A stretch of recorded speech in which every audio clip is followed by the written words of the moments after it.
This week on Casual Watch Talk, we do our watch obsessions and a surprise pick. Then we talk about obscure movie watches. Keep listening to find out more. Hi everyone, welcome back to Casual Watch Talk podcast. Todd, how have you been since the last episode? Doing fantastic. How about you? Yeah, really good, really good. Well, this week as you heard in the intro, we're going to talk about movie watches, but as we always like to do, let's start off with a wristwatch check and then we'll do our watch obsessions. Todd, I'll let you kick it off. What are you wearing? I'm wearing something that'll be what we're talking about a little bit later, I think, in our watch obsessions. I happen to be wearing something similar. I'm wearing the original C63 Sealander GMT. This is an absolute banger of a watch. It's a permanent part of my collection. I'm wearing it on a leather strap, a Horween leather strap today. This is a forever watch for me. I love this one. I'm going to pass this one down to my kids. I love the Dragonfly version of that. I still think about that. It's the one Christopher Ward that I never bought, but I still think about it. And you got in at a good time, didn't you? Because they are certainly ticked up a little bit in price. I think over $400 perhaps since you bought yours. Yeah, maybe. They've gone up considerably in price. But yeah, it's one of those watches like, it doesn't happen that often for me when it's like, when I saw it released, I'm like, I must have that watch. Whatever I got to do, I'm getting that watch. It was a beautiful release when they first came out with it. A great watch. Yeah, really, really good. I am wearing, for my wrist check, I am wearing my childhood watch that was re-released. The nice Timex Iron Man, the original Timex Iron Man. I know they've re-released this in the past before. I'm just working on the review, but this was my first watch in 1986, my first big boy watch I joked about in my review that I'm just about to upload. This was the watch that Bill Clinton wore, or a variant of it. I thought when I first got it out, I thought it's a bit small at 39mm, but I've been wearing it all day. It's light, but it just brings a smile to my face. This was my first watch I remember having as a kid, and I don't know what ever happened to that original one. I probably took it apart, to be fair, because when I was a kid I was really into taking things apart. I love that watch. I had a couple of those. You know, I saw a picture of myself wearing one the other day. I was like, oh yeah, I totally forgot about that watch. But yeah, they were great. And it was one of those, I don't know, you could get them everywhere, you know, Kmart. You know, and it was like, oh yeah, that's a great watch, and you can replace it easily. When I was researching the upload, they sold 40,000 of them in the first year, and Timex were worried that Iron Man would become the name, but people remembered the watch as the Iron Man and not Timex. Right. I don't know if you remember this, but I'd forgotten this, but I do actually quite like it. The front buttons, they feel like they could pop off at any second. Well, but they won't. Yeah, they are a little odd, but you know, fantastic watch. I don't know. It's like the old Timex, takes a licking, but keeps on ticking. You know, it was a durable little watch. Absolutely. And I think it's actually better module wise than even the newer G-Shocks, because of the 2 lines of data that it has, which is really cool. Okay, well now let's move on to our watch obsessions for the week. Has there been a watch that you've been obsessing about this week? Well, my obsession's been only for the few hours of today of the day we're recording this. I've been waiting with bated breath for the last week, because Christopher Ward does a very good job of doing their teases, and I had a feeling I knew what the watch was going to be, but I didn't know what it was going to look like. This new Christopher Ward C65 Dune Automatic, what I love about it is that dial treatment. It reminds me of a Seamaster, but it's got its own thing. It's not like it's an homage in any way. It is one of those perfect Gato watches, 150 meters of water resistance, gorgeous dial, a little small for you, I know, at 38mm, but this is a modern, classic, everyday watch that this could be a one and done model, and it's one that is definitely on my radar as far as one that I might have to sell a couple watches to get a hold of, because once I saw it, I was like, this is one for me, especially in that silica color. It's like this graphite gray dial. You could wear that on any occasion. I had the press release from this of a couple of weeks ago, and I do like the GMTs. The only thing I personally don't like about the GMTs is they've got a sandy coloured loom to it. Oh, yeah. But this one that you're looking at, which we'll leave a link to in the description down below, I like that. It's a shame they took the date off them, because the other Dunes, I think, had the date, didn't they? Yeah, this is leaning more into sort of that Tudor Black Bay look. Very much so, except that they have their own handset. You know, it's not an homage in any way, but it has that very simple, clean. They're calling it a field watch. I don't call it a field watch myself, but this is an everyday watch. I think it's perfect. Awesome. Well, my watch obsession this week, and it's one of those where I'm thinking, do I really like it or not, is Tag released a Formula One chronograph, and I don't know whether I like it. I think I like it. It looks like it should have an integrated bracelet, but it doesn't. They've done a titanium version, which is around 5,700, and then a steel one. Most of them are coated, which is interesting. There's something about it that I do like. I think it will date very quickly. It's interesting you say that, because when you had that up, I thought it was for our conversation that's coming up after this, because it looked like a vintage, it looked like a 90s watch. I think it's awesome looking. I mean, but I'm a sucker for Tag. Definitely, last year and this year, I've definitely had a real appreciation of Tag. I was one of those people that a couple of years ago kind of poo-pooed them a little bit. I think that was sort of common across the industry, because they had made a few mistakes as far as how they were presenting themselves and what they were saying they were. But I think in the last few years, they have far stepped away from any of that. I have really enjoyed most of the product offerings, and that's another one that I think we're going to be talking about later in our discussion about movie watches. Yeah, I think LVMH have really concentrated on Tag, haven't they? Well, and this Formula One deal, I mean, everybody is going to be paying attention to Tag, I think, because Formula One has gone through the roof as far as popularity, particularly in the States. And that is only going to help launch this further. Absolutely. No, I agree. I think I like it. Again, we'll leave a link in the description down below. And while we're at that, we have now launched the podcast on YouTube. So if you would please subscribe over to YouTube. We've only got 2 subscribers at the moment, but if you're listening to this on YouTube, please subscribe. And if you are listening to this on another podcasting platform, if you don't mind heading over to YouTube and subscribing, it is just still the audio version of the podcast, but YouTube has now got a podcasting section, so we will automatically be uploading to YouTube to add in with Spotify and iTunes and all your other favorite podcasting platforms. So head on over to there. This week, our main topic is going to be movie watch, but we've set ourselves a little bit of a challenge of trying to not pick the common ones like the watches from Aliens or any of the James Bond watches or anything like that. So we think we've got some deep cuts or obscure ones for you, and we'll do our best to describe them all. Todd, do you want to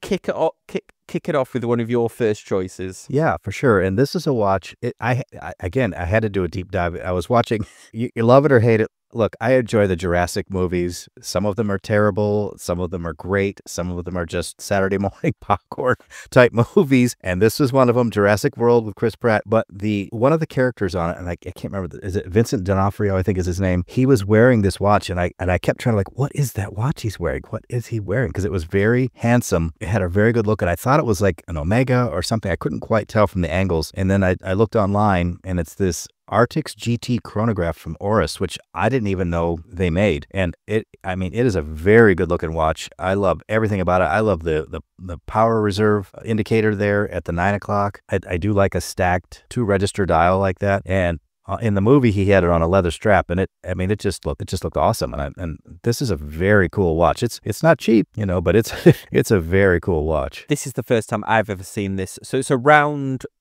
dial, black dial, and then a PVD coated tachymeter, it looks like, and then a bracelet that is almost like Christopher Ward's consort bracelet, chronograph with 2 registers. This is the first time that I'd actually seen this as well. And wow, if you'd said to me what films are Oris watches in, I would struggle, I can't think of another one off the top of my head. No, me either. It was like a twofer. I was like, okay, this is, not only is it like a movie that people are like, it's unremarkable, but also to have this obscure kind of watch that I just think it's a great watch. I wouldn't mind having that in my collection personally. I can't wait for Vincent D'Onofrio to come back as Kingpin in Daredevil. Oh, right. Disney are doing a new Daredevil series, and when that was on Netflix, they really showed Disney how to do dark Marvel TV series. All of those, Luke Cage and The Punisher and Jessica Jones and Iron Fist, and then Daredevil were the textbook, I think, on how to create a Marvel TV series. And I don't think Disney have been able to replicate that in any of their Marvel TV series that they've done, but they are bringing back Daredevil, and hopefully it is as gritty as those ones that were on Netflix, because they were absolutely awesome. Well, I guess if they did Deadpool, there's probably good hope that they'll be just as gritty with the new version of it. My first pick, I've tried to go with some that are affordable and that you can still buy, but some of my favorite films are the Mission Impossible films, and I did rewatch them all last year, and I forgot how prominent the G-Shocks were in those films. But in the second film, this is the one that John Woo directed. He has a custom DW6900 G-Shock, which does have, I think it sets off a bomb or something in the film. But it's really interesting because he wears black bezel one for most of the film, I think, but then it switches to a silver halfway through to do this one feature. I wish they'd release this silver one as a special edition because also the LCD is slightly different, but yeah. It's still available today, the DW6900, but yeah, Mission Impossible 2 was my first pick. Well, two things. I'm actually, TGV had that one that's like probably the ugliest of the G-Shocks. He always loves that really weird trapezoidal one that is huge on his wrist. But, everybody loves what they love. But I do like this watch. I actually bought one off of you. This is the same as the NASA watch that I bought from you, I think. I got this in white, and it's a really cool watch. And it's sort of limited in its feature set, but it's sort of kind of retro cool, especially the way those three subdials work in this odd way of counting without the time. And like, it's fun to look at. Totally unnecessary. But there's something just very retro cool about it where like you'd get that in the 90s and be like, look how cool and futuristic my watch is. And that would be a feature, wouldn't it? 3 graphical LCD dials. Yeah, that are like synchronized and count in different ways. Yeah, I've been rewatching a lot of the original Timex Iron Man adverts to help me with this review, and they were so cool. Like the original Nintendo adverts and stuff like that made it sound like it was life-changing. Well, let's be clear. The Nintendo Switch is life-changing. That is an amazing device. Oh, yeah. I love that. Yeah. I fly on the plane. When I have to travel, I take that with me every time. I've not yet had a Switch, but they are bringing out a second generation, aren't they? Yeah. I might check it out. It's totally worth it for, you get stuck in an airport. I have like a whole myriad of games on it on a memory card. It's great. That's the problem with mobile gaming on your phone, isn't it? Because you can't play those games that need controllers very well. I'm a big fan of the Sniper Elite series of games, and they put the Sniper Elite Series 4 on the phone, but you're touching the screen, and because it's used to needing an Xbox remote, you can't. It's not as tactile. It's hard to do on a soft screen like that. Yeah, I only discovered those. Have you heard of those Sniper Elite No. games? I only got onto them last year because last year was a bit of a drought for games being released, and I thought one was on offer. I thought, oh, that sounds okay, but I think they are the best. You think of World War II games being Call of Duty or Battlefield. These are by far the best World War II games ever. Is it like a first-person shooter? No, it's a third person, and you're a sniper, but it's not all about. There's a lot of stealth in there, so it's a bit of Assassin's Creed, a bit of Call of Duty in there, and a bit of. The sniping mechanics are really, really good on it, and you're an American sniper, and then the Sniper Elite 4 you're in Italy, and 5 I think you're in. I forget where the fifth one is set. I think it might be France actually, but yeah, it's really, really good. The best World War II game that I've played. Interesting. Okay, so your next pick after that little tangent. Yeah, your it's next okay. pick is a fossil. Yeah, right. I know. I'm sure Michael in our WhatsApp group will be happy that I brought this one up. But this is one of those ones. I was watching this movie. It's that Uncharted that Tom Holland did with what's his name? Oh, this is a good link because that's based on a video game. Yeah. Perfect. Great segue, Sam. Well done. With Mark Wahlberg, and it's one of those. Again, see. Wouldn't you're like a watch nerd? You're watching movies and you immediately get distracted by what's he wearing? What's he wearing? Because it looked very interesting on his wrist. Found it and I saw it. I'm like, well, actually, I know it's a Fossil watch. I don't even know what the price is. Maybe click on that buy at Amazon link. It's a good looking watch. It's on a really cool strap. $98. I even love the color scheme. It's an interesting. And does it not have? Or is that a 24-hour dial? What's that third register there? It looks like a 24-hour dial. Of course it is.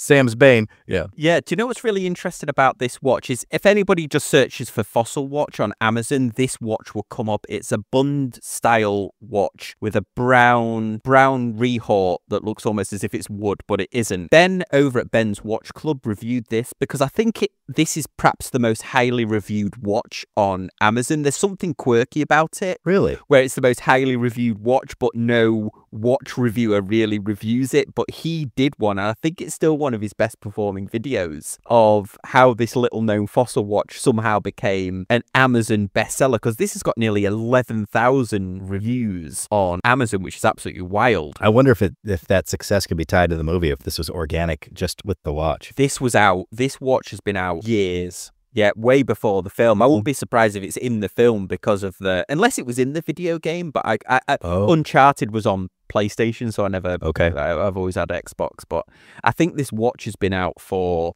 over 10 years, I'm sure of it. All right. But I think Ben's upload on it even became out before the Uncharted film itself. Well, it's a great looking watch, 2009, to February 2009, it first came out. Okay.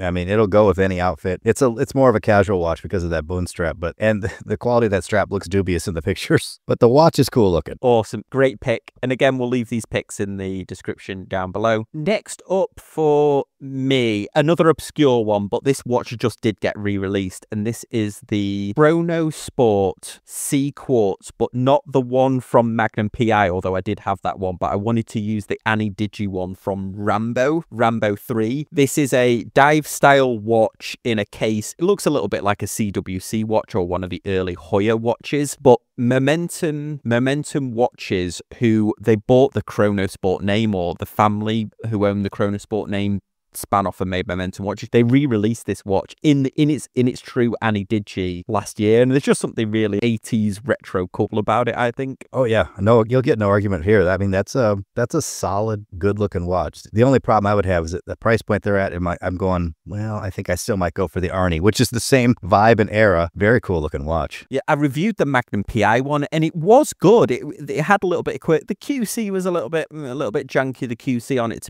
to be perfectly honest, but this one, if it was $100 cheaper and it was $269, I think I would probably buy it. But $369, yeah, it's cool because they try to at least replicate the Rambo one as true as they could. They haven't got it exactly spot on, and I think it was in some other films as well at the time, Chrono Sport. But it's funny too because that Magnum PI one, my younger son bought that one.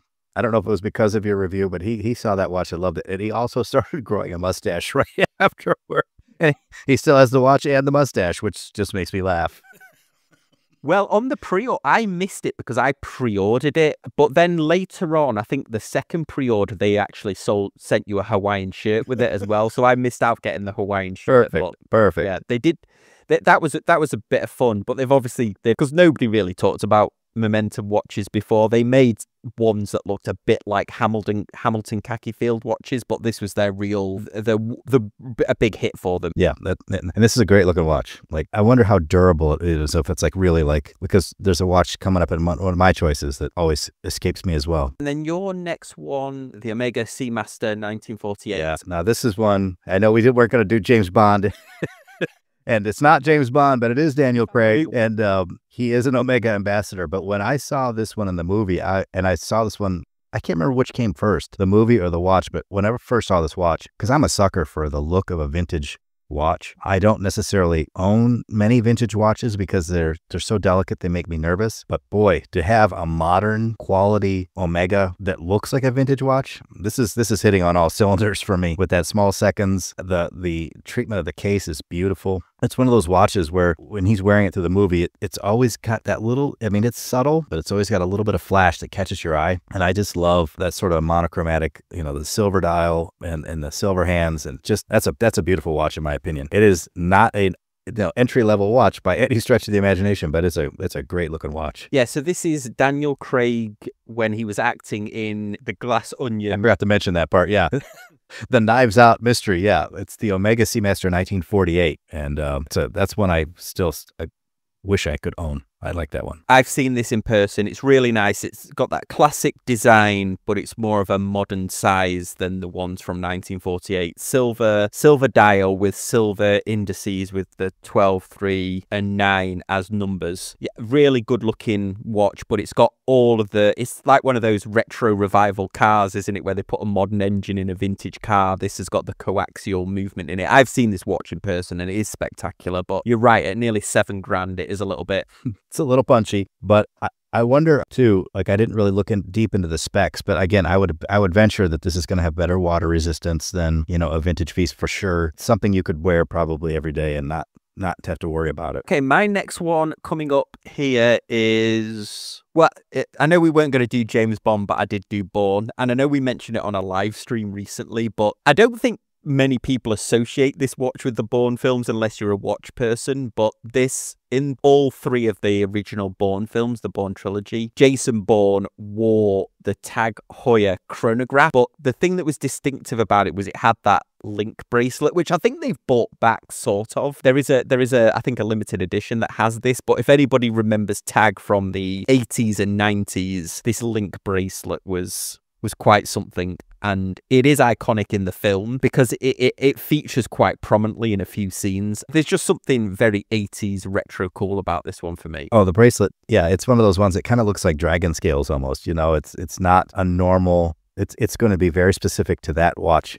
You know, people will see that and be like, yep, that's the Tag. And a good buddy of mine has one he probably got in the late 90s, got that same link bracelet, and it's a great looking watch on the wrist. Again, I'm a Tag fan, and, you know, people can hate on them, but they do make a great looking watch. And this one, they're very robust and durable, and because this is probably quartz, right? This is not an automatic. Yeah. So, I mean, this is just like an everyday, you can live with this watch and not have to worry about it. I had a Tag Quartz Formula One chronograph, and it's one of those few in my collection. I regret trading that. Like, I need to get that one back. I think I mentioned that on one of our first podcasts, but it's such a great movement in that because it doesn't have that 24-hour subdial. I don't, you know, it's probably a Swiss Ronda or something like that. I'm not sure who makes their movement, but yeah. Well, was this the one that they got themselves in a bit of a, I think it was this type of watches where they got themselves in a bit of a pickle where they were kind of saying that the movements were in-house, but they were getting them from Seiko. Yeah, well, I think that was part of the problem. It's clearly not a Seiko because it would have a 24-hour.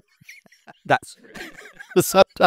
But no, I think they might be Ronda movements, I think. Okay, next up on your one. Yeah, this is from a new film. So this is Harrison Ford in the latest Dial of Destiny. Yep, the Indiana Jones. And when I saw this one, you know, of course, Hamilton, the movie watch company, we all know that they're in like every other movie. But I love this one because it is so faithful in many ways to the original design.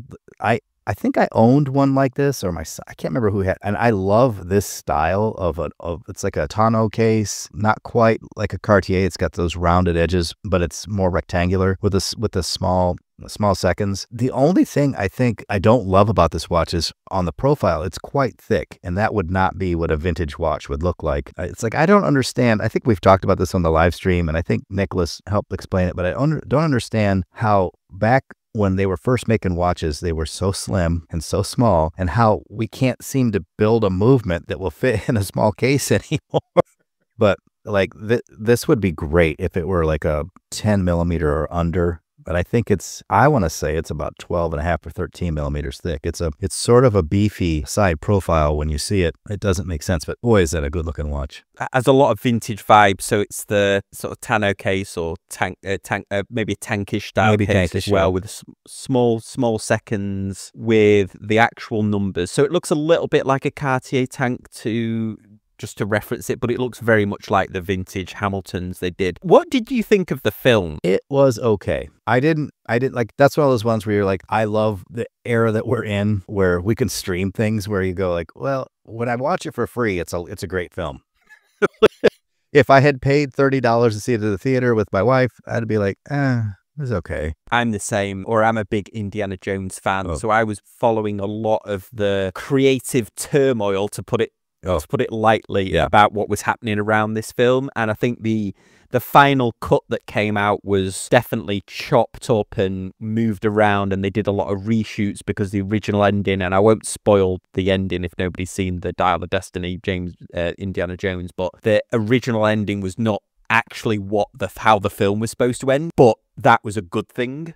So yeah, we'll leave that. People can research that on their own. And that's the problem. Like, I don't know that I can be objective about an Indiana Jones movie, because when I was a little kid, I remember going to see Raiders. I maybe have gone 5 times to the theater to see it. Like, that was back in the day where, you know, there was no cable. It was like, when you wanted to see a movie again, you better go see it while it's in the theater, because it's going to be forever till it comes out on VHS and you can rent it. I have a soft spot in my heart for the character and sort of the mythology of the whole Indiana Jones thing. So yeah, I can't be necessarily objective. So that's why I'm like, I'm still gonna, it's like, while we're spilling tea, I guess, as the kids say, like I will watch pretty much anything Star Wars puts out, even if it's absolute garbage. I'm sorry, I'm still probably gonna watch it, because I I just love the lore and the universe of Star Wars. Same thing with Indiana Jones. Isn't it funny? I just was having a flashback of when you used to rent videotapes that you would probably watch it twice. You would rent it, watch it that evening, and then sometimes you'd watch it again in the morning before you had to take it back. Oh. You were on like a time limit. Yeah. And whereas I don't think I don't think I would ever stream a film and then watch it again like within a couple of hours or the next morning. But I remember doing that with VHS. Oh, for sure. And my sons reminded me, and I had forgotten. There was a point in life where my sons were like, yeah, we weren't allowed to go to that store because Dad had too many late fees at that store. So we could only rent at that store. And I was like, yeah, that did happen. Yeah, I remember when Blockbuster really, when I was growing up, Blockbuster wasn't really in the UK, and I forget, it must have been mid to late 90s they hit the UK and they expanded quick, and they were huge, those Blockbuster stores. It was no wonder that because they got offered to buy Netflix, didn't they? And they turned it down, and that'll go down as one of the worst business decisions in history, probably. Although they might have killed Netflix in their own hands, mightn't they? But sure. Have you seen those guys that are like on Instagram or whatever? You have to look it up, where they've built their own Blockbuster stores in their basement. It's great. This guy took, instead of a man cave, he's got like the white little shelves. He's got all his DVDs or CDs like set up on little shelves. He's got a popcorn machine. He's got the coloring. It's like you walk through a door into the past into his basement. You have to look it up. It's great.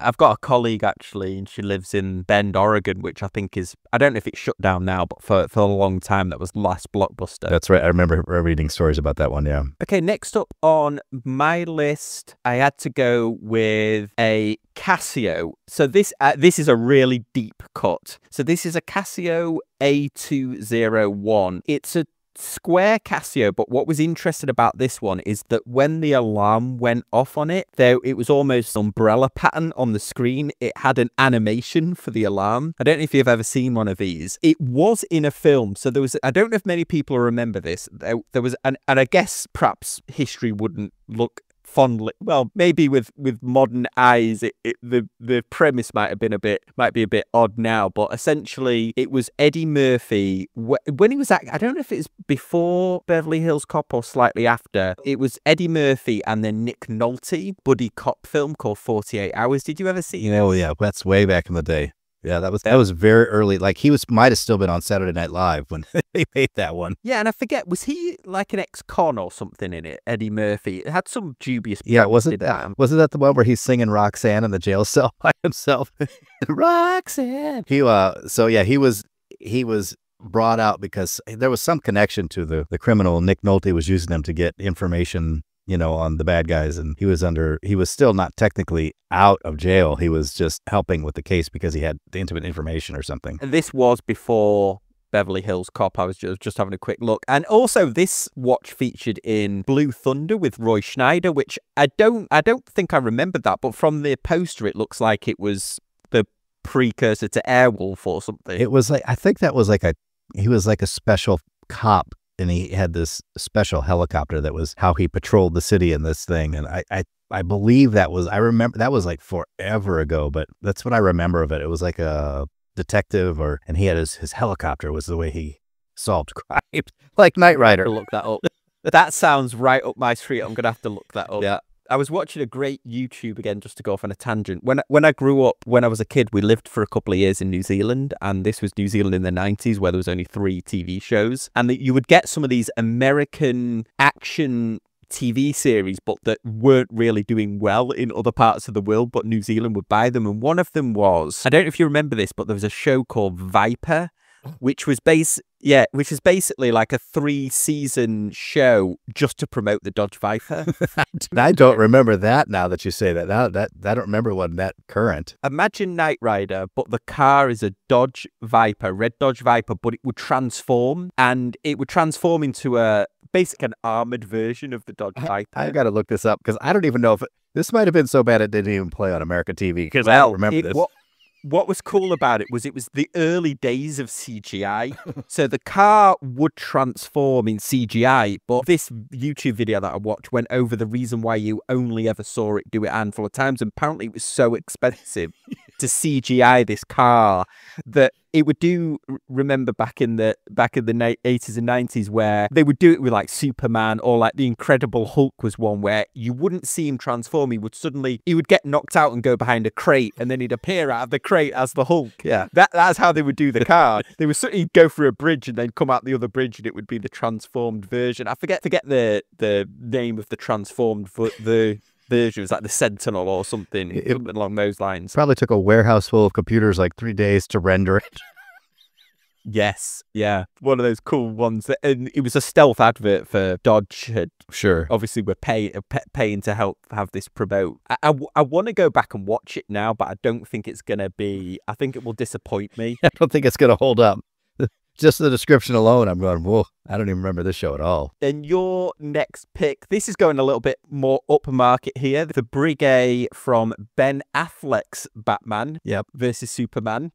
Not a great film, but this is, it's another one of those ones like I alluded to before. You're watching, you're like, what in the world is he wearing? And I do love a Brigade, and I've handled a few. I'll tell you what, there's a wonderful watch store in Las Vegas in the Aria Mall, and the guy who is sort of like the manager there, whatever, is the nicest watch dealer I've ever come across. And I try to go, anytime I go to Vegas, I go and visit him, and he will pull out anything and let you try it on. And I've tried on a few of these, and it's just, you hold it and you go, this is a work of art in my hands right now. And this watch that Ben Affleck was wearing in this film, is the price point listed there? I mean, it's no joke. Yeah. 150,000 to 189,000. Yeah, but I mean, if you're a watch fan, you're getting everything you could possibly want here. You got a beautiful little dial with the Breguet hands, but you also get to see the workings on the front. It's kind of like an MB&F kind of a deal, just really classy style. Yeah, it does look a bit like an MB&F or an A. Langenzoon. It's got an exposed tourbillon where the 2 o'clock position would be. Well, probably between the 12 and the 3 is an exposed tourbillon, and then the dial for telling the time is between the 6 and the 8 o'clock with the Breguet blued hands.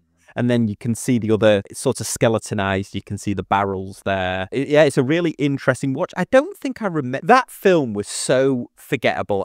The problem I think with Ben Affleck's Batman was that each actor that has played Batman has brought something new to the role. But Ben Affleck I felt was trying to do Christian Bale Batman, the dark and brooding Batman, which I don't know whether...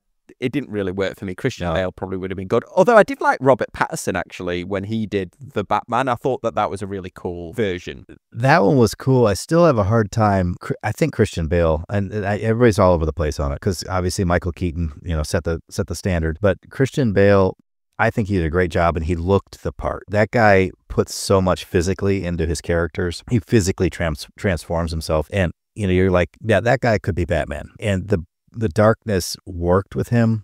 Ben Affleck, you always just see him as the snarky smart guy, and not necessarily the guy who's married to Jennifer Lopez face is what he had through that whole film. It was just like, you just seemed like bummed out, man. So it wasn't a great film, but that was a great watch. I'm focused on the watch, not the film.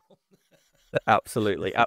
Okay, then next up on my list is one that I absolutely love, Keanu Reeves in the John Wick films, and and I don't know whether Karl F. Bucherer has been in many other films. I certainly can't remember any of them, but John Wick wears a Karl F. Bucherer, and he wears it on the inside of his wrist, doesn't he, as well, which is also iconic for the character. And then I think it's in John Wick Chapter 3, where the final fight scene, there's actually a billboard behind that's playing a Karl F. Bucherer advert on a giant LCD screen. Of course. The fight scene goes on for that long that it just is just the advert replaying, whereas if you see one of these digital signage, it's usually several adverts, isn't it, that's like Vegas or whatever. It's like multiple adverts that are scrolling through, but they just keep scrolling this Karl F. Bucherer advert. But this is quite good. I thought this watch was going to be horrendously expensive, but it's actually not that bad. It's sort of in the $3,000 range, or you can get it on Joma Shop for just over $2,000, which I don't think is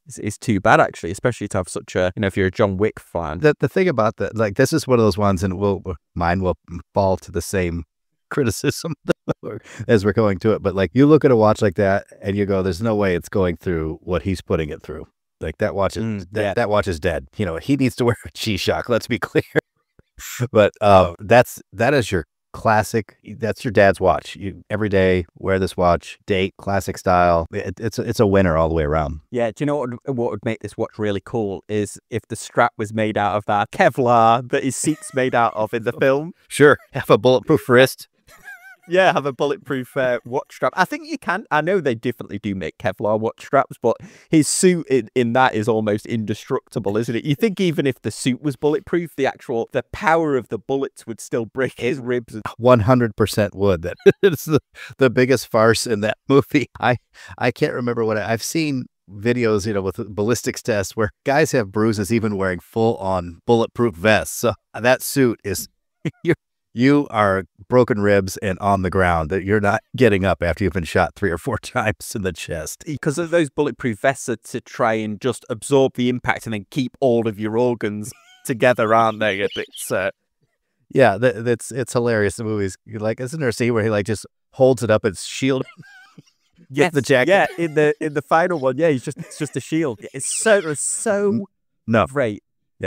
Yeah, I can't wait for Ana de Armas to play the ballerina. That's the next John Wick film. She is going to be, I think, absolutely incredible in it. It's a shame that she wasn't in more of the last James Bond film, because I think that she was a great character in that, and I think she's going to be awesome in this, the ballerina. She could actually pull it off. You know, it'll be interesting to see this come to fruition. Okay, so next up, Todd, yours is, one from Fast and the Furious, Luminox 3001.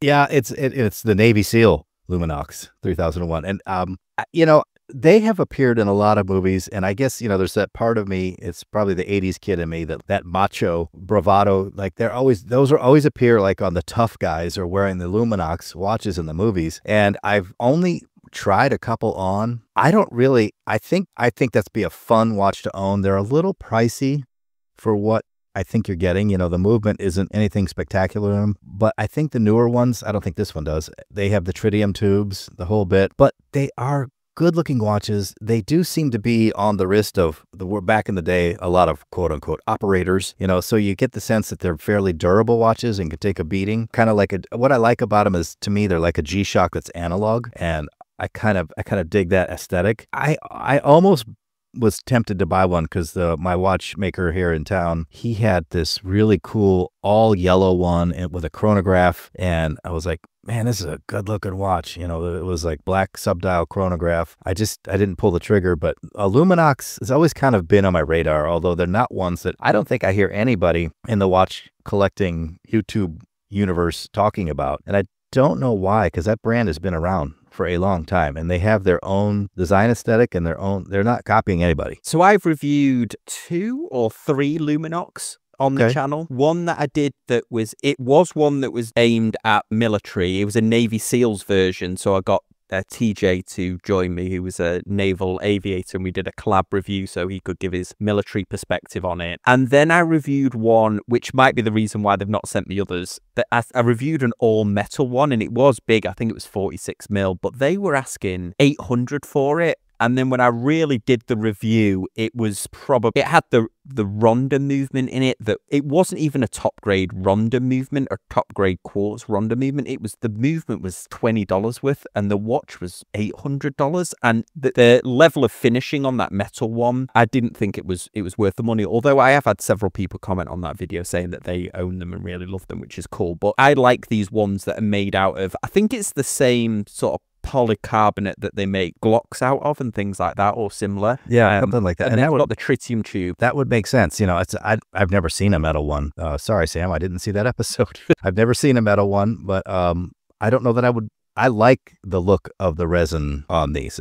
That's the look that they have to me. I did like the Navy SEALs one that I had, but I didn't like the metal one. But yeah, they are cool. They're very light, obviously, because they're made of that with some kind of polycarbonate. I don't think it is a forged carbon type of thing. I think it is a polycarbonate, but No, I've always liked them. Awesome. Okay, well then next up, and that was on Paul Walker's character in Fast and Furious, and it was the Luminox regional Navy SEALs version. Final one bringing this home, and it was only when I was researching this, and if you'd asked me what film a Braymont was in, I wouldn't have guessed Venom, but Tom Hardy's character in Venom wore a Braymont U2, which is the classic Braymont pilot watch, 3-hander in PVD, and yeah, he wore it, and obviously Tom Hardy could probably wear anything, even the smaller watches where he wore in when he's playing a World War II character, but he wore this and it looks awesome. So I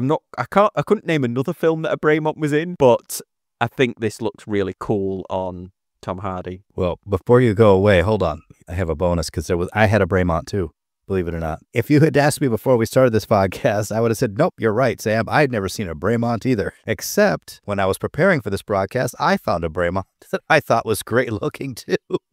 And it was from the Kingsman Secret Service. I love And both the lead characters, Colin Firth and Aaron Edgerton, were wearing this watch. And I mean, it's a really, it's a cool watch. I mean, this is a chronograph world timer, so 2 Braymonts, who knew? And especially, this is giving some love back to Braymont because we've been rough on them a couple weeks now.